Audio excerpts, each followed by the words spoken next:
नमस्कार साथियों, सभी लोगों का स्वागत है भारत न्यूज़ 24 आवर में। जैसा कि आप लोगों को ये पता है कि DSSB में दिल्ली सबऑर्डिनेट सर्विस में PRT टीचर्स की वैकेंसीज़ वहाँ पे आ चुकी है। उसके अलावा TGT की भी वैकेंसीज़ कुछ आई हुई है। तो उसके नोटिफिकेशन के बारे में हम पूरे डिटेल्स में जिक्र करेंगे तथा एक एक पॉइंट पे, एक एक बिंदुओं पर उस पे हम लोग इस वीडियोज़ में चर्चा करेंगे। एक एक मुद्दे पर चर्चा किया जाएगा। तो ये सामने नोटिफिकेशन है गवर्नमेंट ऑफ NCT दिल्ली। इसमें जो है आपके लिए वैकेंसीज़ आई हुई है। ये वैकेंसीज़ PRT के लिए आई हुई है जो है। इसमें TGT PGT की भी वैकेंसीज़ कुछ है। ये देखिए गवर्नमेंट ऑफ दिल्ली यहाँ पे लिखा हुआ है, ठीक है। Delhi subordinate services selection board यानी DSSB में वैकेंसीज़ आई हुई है। नोटिफिकेशन नंबर है 02/21।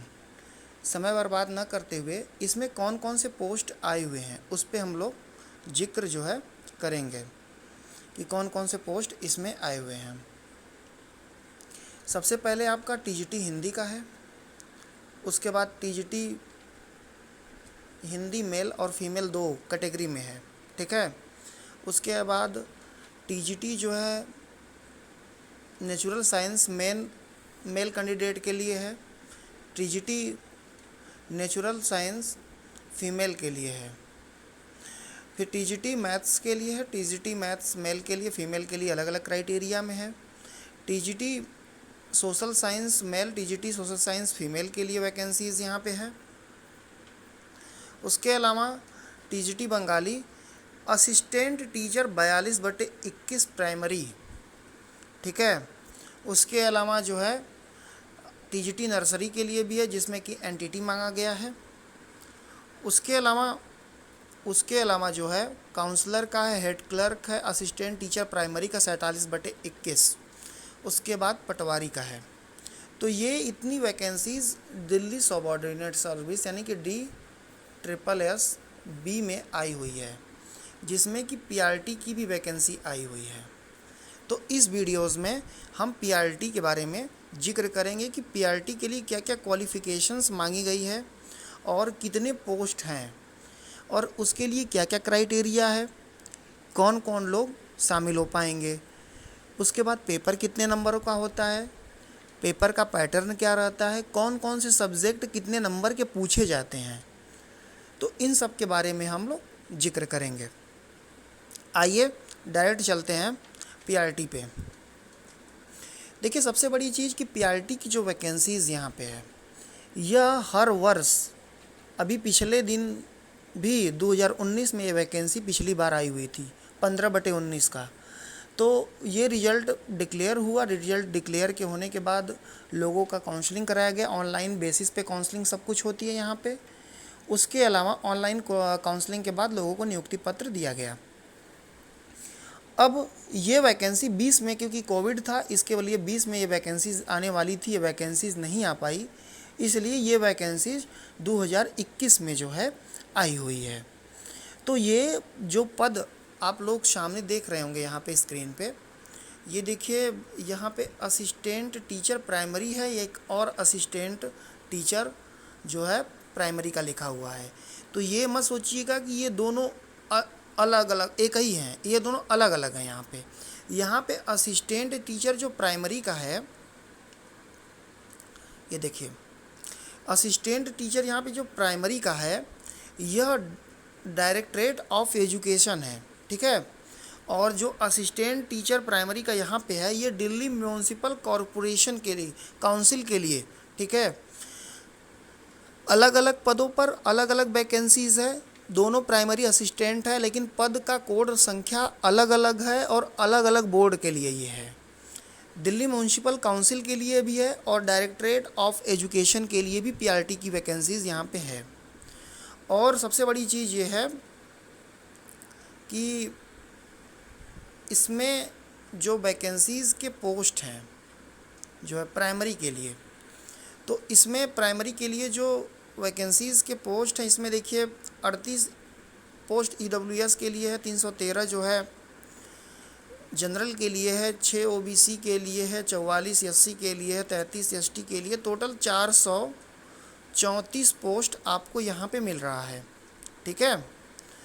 उसके अलावा DSSB में म्यूनसिपल काउंसिल के लिए आपका लगभग 120 सीट यहाँ पे आपको मिल रही है, ये देख लीजिए। तो इस प्रकार नंबर्स आप पोस्ट कुल मिला जुला करके यहाँ पे अगर देखा जाए तो दोनों पोस्टों को मिला लिया जाए तो लगभग 550 के करीब में 434 यहाँ पे है और 120 यहाँ पे है। तो लगभग मान के चलिए कि 500 जो है 54 के आसपास में पोस्ट दोनों मिला करके मिल रही है। अब बात करते हैं कि इसके लिए क्या क्वालिफ़िकेशंस होनी चाहिए। तो क्वालिफ़िकेशंस देखिए, PRT के लिए, मैं अगर PRT की केवल बात करूँ DSSB में, PRT के लिए आपको BTC होना चाहिए या DLED होना चाहिए, DLED होना चाहिए या D.ED होना चाहिए, D.ED। ठीक है। एक बात मैं और बता दूं कि इसमें जो है B.ED वाले, खासकर जो B.ED किए हुए हैं, B.ED के कैंडिडेट एलिजिबल नहीं रहेंगे। ठीक है, ध्यान दीजिएगा बात पे कि B.ED वाले कैंडिडेट जो है PRT के लिए एप्लीकेबल दिल्ली में नहीं है। उसके अलावा आपके पास PRT के फॉर्म भरने के लिए आपके पास CTET पास होना चाहिए, CTET आपको पास होना चाहिए with 90 number general, 90 number general. ठीक है, ये याद रखिएगा। 90 नंबर जनरल मैं क्यों कह रहा हूँ? 90 नंबर जनरल मैं इसलिए कह रहा हूँ क्योंकि अगर आप मान लीजिए यूपी से फॉर्म वहाँ पे फिलअप करेंगे तो क्योंकि दिल्ली में आपका दिल्ली सरकार की तरफ से वहाँ का निवास नहीं है, इसलिए आप वहाँ पे जनरल में फ़ाइट करेंगे। चाहे आप दिल्ली से अगर बिलोंग करते हैं तब आप 82 नंबर के साथ अप्लाई कर सकते हैं, नहीं तो अगर आप दिल्ली के बाहर के रहने वाले हैं, अदर स्टेट के रहने वाले हैं, तो वहाँ पे आप लोगों को 90 नंबर किसी भी चीज़ में आपको 90 नंबर किसी भी हाल में चाहिए। बात समझ रहे हैं भाई? 150 में से जिसका इतना नंबर नहीं है, अगर अदर कास्ट से भी है, चाहे SC हो, चाहे ST हो, चाहे OBC हो, नहीं फिलअप हो सकता है फॉर्म, उसका फॉर्म रिजेक्ट हो जाएगा। इतना बात आप नोट कर लेंगे। उसके अलावा सबसे बड़ी चीज़ है कि आप BTC D.ED वगैरह ये सब चीज़ें वहाँ पे कोर्स की एलिजिबिलिटी है, बाकी B.ED वहाँ पे फॉर्म फिलअप प्राइमरी में नहीं कर सकता है। अब आते हैं सिलेबस के बारे में जिक्र करते हैं कि यहाँ का सिलेबस क्या है। सिलेबस ये है कि 200 नंबर का जो है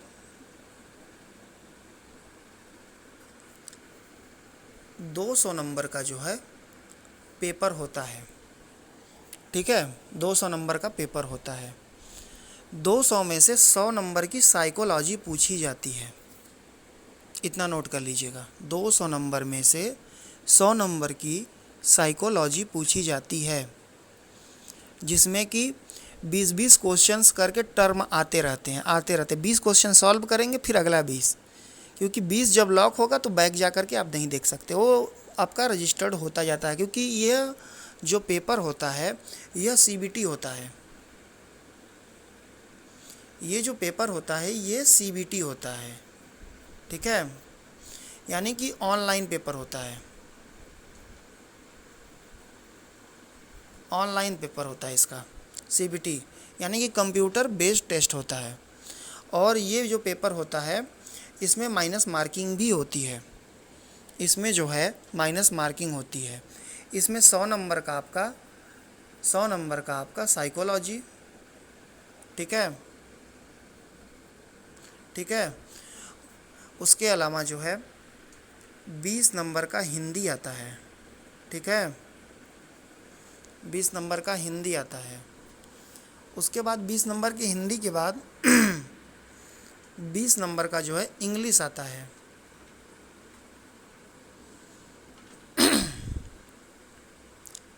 20 नंबर का इंग्लिश हो गया। 20 नंबर के इंग्लिश के बाद 20 नंबर का जो है मैथ आता है, 10 नंबर का कंप्यूटर आता है और 10 नंबर का जो है रीजनिंग आता है। उसके अलावा जो है बाकी उसमें कंबाइंड करके एक एक पेज और आता है जिसमें कि सारी चीज़ें पूछी जाती हैं। कुछ क्वेश्चंस आपको उसमें जो है करंट अफेयर्स के भी मिल सकते हैं, हिस्ट्री के भी मिल सकते हैं, बीच बीच में ऐसे करके पूछ लिया जाता है। ठीक है, तो इतना नोट कर लीजिएगा, ये इसका क्राइटेरिया है। अब चलते हैं कि जो पोस्ट कोड है उसके इसेंशियल क्वालिफ़िकेशन के बारे में हम लोग जिक्र करेंगे और वहाँ पे जा कर के इसके बारे में समझेंगे कि वास्तविक रूप से हम लोग जो बात अभी किए हैं ये क्राइटेरिया नोटिफिकेशन भी फॉलो करता है या नहीं करता है।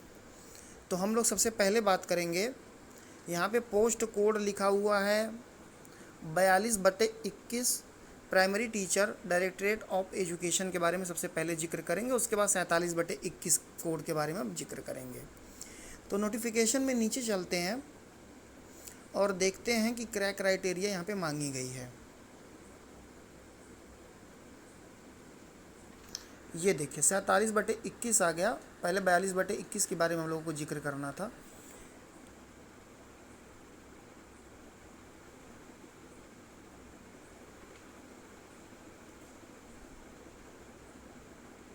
ये यहाँ पे दिया हुआ 45/21 पे यहाँ पे दिया हुआ है, वहाँ पे 42/21 कोड लिखा हुआ था। ये देखिए assistant teacher primary directorate of education. अब इसके देखिए क्वालिफ़िकेशन की जिक्र किया जाए तो आपको senior secondary with 50% mark and 2 year diploma in elementary education, ये देखिए यहाँ पे ये क्राइटेरिया यहाँ पे आपको फॉलो करना है। या आपके पास ये नहीं है तो senior secondary with 45% mark diploma in elementary education, जो भी क्राइटेरिया आप फॉलो करते हैं वहाँ पे कर लेंगे। यहाँ पे देखिए ये जो 4 ईयर का जो BLED होता है ये भी मान्य यहाँ पे है। उसके अलावा 2 year diploma in education special education भी यहाँ पे मान्य है और 2 year diploma in elementary education DED भी यहाँ पे मान्य है। ठीक है भाई, ये याद रख लीजिएगा। अब पूछेंगे कि NIOS यहाँ पे NIOS 18 महीने का कोर्स है। यहाँ पे 24 महीने की कोर्स को ही वरीयता दिया गया है। NIOS फॉर्म PRT के लिए फिलअप यहाँ पे नहीं कर पाएगा, इतना नोट कर लीजिएगा। उसके अलावा जो सेकंड क्वालिफ़िकेशन है, ठीक है, सेकंड जो क्वालिफ़िकेशन है वह आपको CTET पास होना चाहिए। आपको मैंने पहले भी बताया कि 90% आपको मार्क होना चाहिए। ठीक है, इतना याद रखिएगा आप जो है। उसके अलावा you must have been passed Hindi और उर्दू और पंजाबी और English as subject in the secondary level. इतना याद रखिएगा कि सेकेंडरी लेवल मतलब कि क्लास 12th में आपका हिंदी, ठीक है, या इंग्लिश, ठीक है, या पंजाबी, ठीक है, ठीक है, ये सब सब्जेक्ट 2-3 सब्जेक्ट इसमें क्राइटेरिया में दिया गया है, वह यहाँ पे आप देख सकते हैं। हिंदी, इंग्लिश, पंजाबी वगैरह ये सब चीज़ें होनी चाहिए। तो यूपी में जो लोग फॉर्म फिलअप करेंगे उनके क्लास 10+2 का यानी कि जो 12वीं का रिजल्ट होगा उसमें हिंदी अनिवार्य रहता है। सामान्य हिंदी, जनरल हिंदी पूछी जाती है, उसके अलावा इंग्लिश भी रहता है। तो यानी वो क्राइटेरिया यहाँ पे फॉलो करेंगे। अब यहाँ पे एक नोट दिया हुआ है, नोट को आप विशेष तौर पे देखेंगे, जो मैंने वहीं पे बात बताई थी आपको कि relaxation up to 5% in the qualifying mark in the academic qualification shall be allowed to be candidates belonging to the reservation categories such that SC, ST, OBC and PH। ध्यान दीजिएगा, ये बात केवल दिल्ली के निवासियों को कहा गया है। ठीक है, आप लोगों का अगर 82 नंबर है, अगर दिल्ली के बाहर के हैं तो आप वहाँ पे जनरल में फॉर्म फिलअप करेंगे, इतना याद रखिएगा। ठीक है, तो ये तो क्वालिफ़िकेशन हो गई। उसके बाद जो है ये जो पोस्ट निकला हुआ है ये ग्रेड बी का है, ठीक है। जो है ये ग्रेड बी का पोस्ट है यहाँ पे, जो 4200 ग्रेड पे वगैरह सब कुछ है। जितना यूपी में तनख्वाह मिलता है पीआरटी के लिए, दिल्ली में भी वही मिलता है। और एज की जो बात की गई है, देखिए एज की जो बात की गई है, आपको 30 साल के ऊपर नहीं होना है, ठीक है। 30 वर्ष के ऊपर आपको नहीं होना है, सबसे बड़ी चीज़ यही है। और जो एज का रिलैक्सेशन वहाँ पे किया गया है, तो एज का रिलैक्सेशन वही लोग पा सकते हैं जो वहाँ के मेंबर्स हैं, मतलब जो वहाँ पे मतलब कि कॉन्ट्रैक्ट बेस पे पढ़ा रहे हैं पहले से ही। तो उनको जो है लगभग 5 साल का जो है, कहने का मतलब है कि एज का रिलैक्सेशन वो देते हैं। लेकिन उसके लिए भी कम से कम वो 120 दिन, हाँ, रेगुलर मतलब कि एकेडमिक ईयर में उनको जो है उनकी क्लास वहाँ पे लगनी चाहिए, उसका भी उनको डाटा देना पड़ेगा। अब आते हैं 47/21 की बात करते हैं, जो दिल्ली म्यूनिसिपल काउंसिल के लिए वैकेंसीज़ आई हुई है। तो इसमें आप देखेंगे कि इसमें देखिए 12th पास 50% मार्क, ठीक है। SC ST रिलैक्सेशन की बात कह रहा है, लेकिन ये दिल्ली के लिए ही मान्य है, ठीक है। उसके अलावा देखिए 2 ईयर डिप्लोमा इन एलिमेंट्री, देखिए 2 इयर्स डायरेक्ट लिख दिया। तो ये मत सोचिएगा कि NIOS वाले कि हम इसमें शामिल हो सकते हैं। 18 महीने का कोर्स है, दिल्ली सरकार एप्लीकेबल वहाँ पे नहीं की है, आपको इतना नोट कर लीजिएगा। उसके अलावा ETC JBT DIED BLED और जो भी कोर्स है diploma in 2 year elementary education के, वो सारे मतलब कि मान्य हैं। लेकिन एक शर्त इसमें दिया हुआ है कि 10th में आपका हिंदी जो है, हिंदी यह जो है अनिवार्य है, कंपलसरी कर दिया यहाँ पे, याद रखिएगा। बी देखिए तीसरा क्लॉज देखिएगा यहाँ पर कि must have be Hindi as a subject in 10th class, Hindi होना चाहिए। तो यूपी में जितने भी लोग 12th 10th पास करते हैं, चाहे किसी भी उस क्राइटेरिया से हों, उनका हिंदी पास होना चाहिए। उसके अलावा the candidate should have been passed in the central teachers eligibility test to be the conduct by the appropriate government in the accordance with the guidelines NCT पर। ये जो क्लॉज कहा गया है, चौथा नंबर का क्लॉज यहाँ पे, तो यहाँ पे CTET पास होने की बात आपकी कही गई है।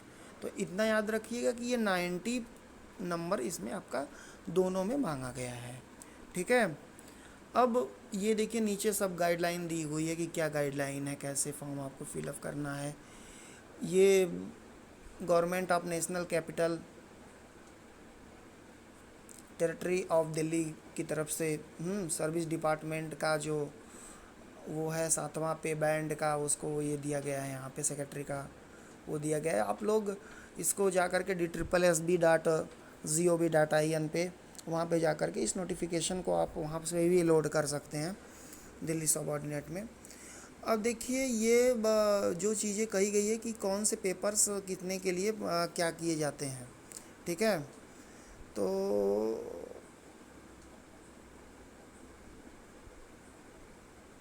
हम लोगों का था 42/21।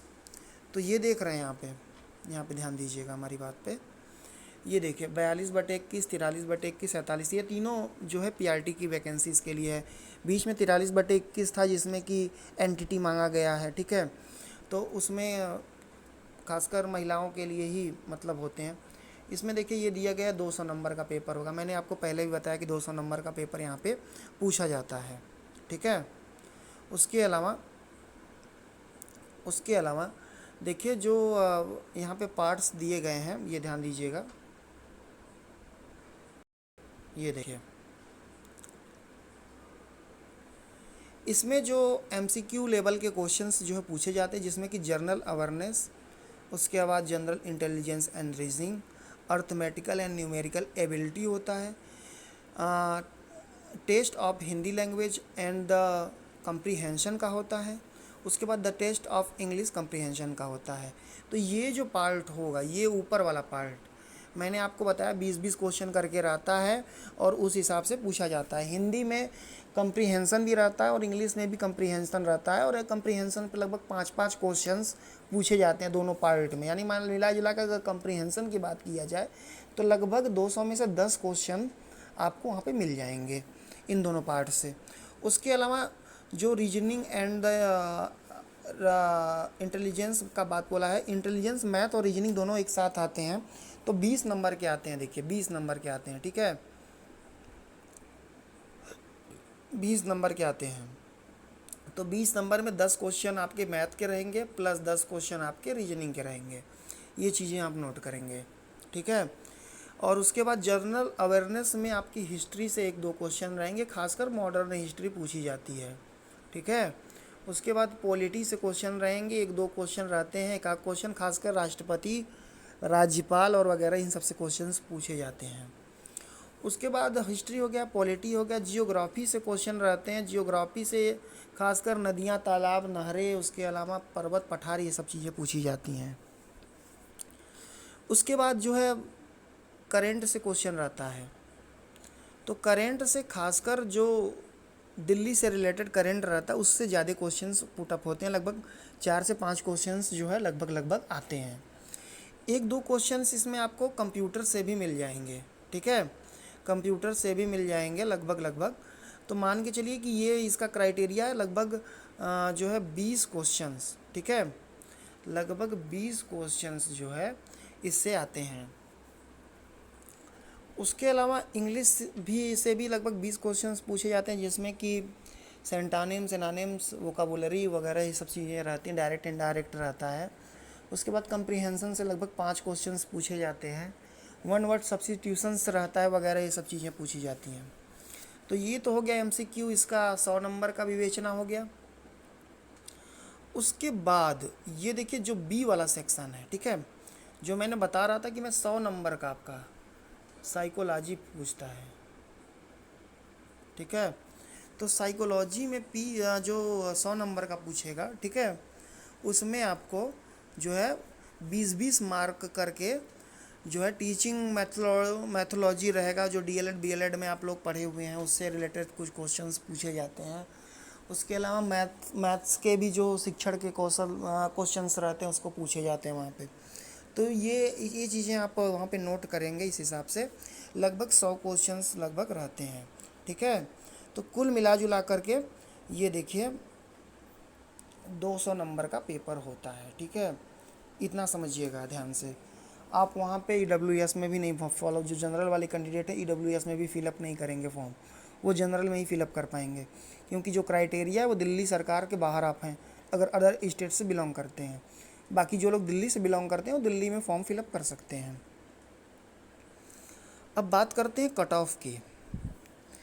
देखिए भाई, कट ऑफ की बात करें तो कम से कम 200 में से पिछली बार की अगर बात करें तो कम से कम 120 से लेकर के 120.67 से लेकर के, ठीक है, जनरल की कट ऑफ की बात कर रहे हैं आपसे, ठीक है, 125 के बीच में कट ऑफ थी।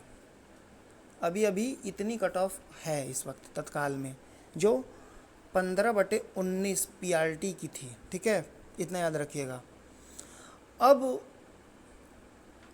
इस बात की जिक्र करते हैं कि लगभग आपको 120 प्लस ही मान के चलना है, लगभग इतना मान के चलिएगा। 120 से लेकर के 130 के बीच में मार्किंग रहेगी, और इस बार का कट ऑफ भी इतना रहेगा ही, इस बार का कट ऑफ भी इतना ही रहेगा, इतना याद रखिएगा। तो 125 130 के बीच में अगर किसी का मार्क आता है तो उसके होने के प्रबल संभावना है। तो 130 मार्क मैं सेफ मानता हूँ, ठीक है, 130 मार्क मैं सेफ मानता हूँ। 200 में से 130 मार्क्स आपको लाने पड़ेंगे। तो ये क्राइटेरिया है।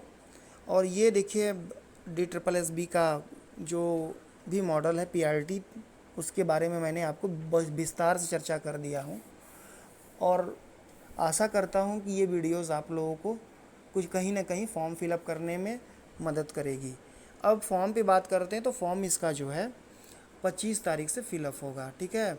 25 मई से फिलअप होगा फॉर्म, और जो है 24 जून तक, 24 जून तक, ठीक है, 24 जून तक इसका फॉर्म पूरा भरा जाएगा, इतना याद रखिएगा। उसके अलावा आप लोग पहले फॉर्म भरने की कोशिश करेंगे, क्योंकि साइटें जो DSSB की हैं वो बहुत ख़राब साइटें हैं, बहुत अच्छी नहीं चल पाती हैं, और लोड जब ज़्यादा बढ़ता है तो एक्सेस ही नहीं हो पाता है उस पर। तो इतना नोट करेंगे, इस हिसाब से फॉर्म आपको फिलअप करने, इस हिसाब से क्राइटेरिया में काम करने हैं। तो ठीक है, हम आशा करते हैं कि ये वीडियोज़ आप लोगों के लिए मदद करेगा, और आप लोगों के फॉर्म फिलअप करने में, अगर फॉर्म के फिलअप करने में कोई प्रॉब्लम्स आपको आती है तो आप लोग कमेंट हमको कर दीजिएगा, और आपका कमेंट पढ़ करके आपको उसको सलूशन आपको दिया जाएगा। तो इसी तरीके की वीडियोज़ हमारे चैनल पे आते रहते हैं। आप सभी लोग इसको लाइक करेंगे, शेयर करेंगे, क्योंकि हमको भी मोटिवेशन चाहिए, और हमको मोटिवेशन तभी मिलेगा जब आप लोग हमको प्यार देंगे। तो इसी तरीके की वीडियोज़ हमारे यहाँ आते रहते हैं, और लगातार हम लोग लगे हुए हैं। आप सभी लोगों को धन्यवाद जो है, और इसी तरीके का सब कुछ प्यार आप लोग देते रहेंगे। जय हिंद, जय भारत।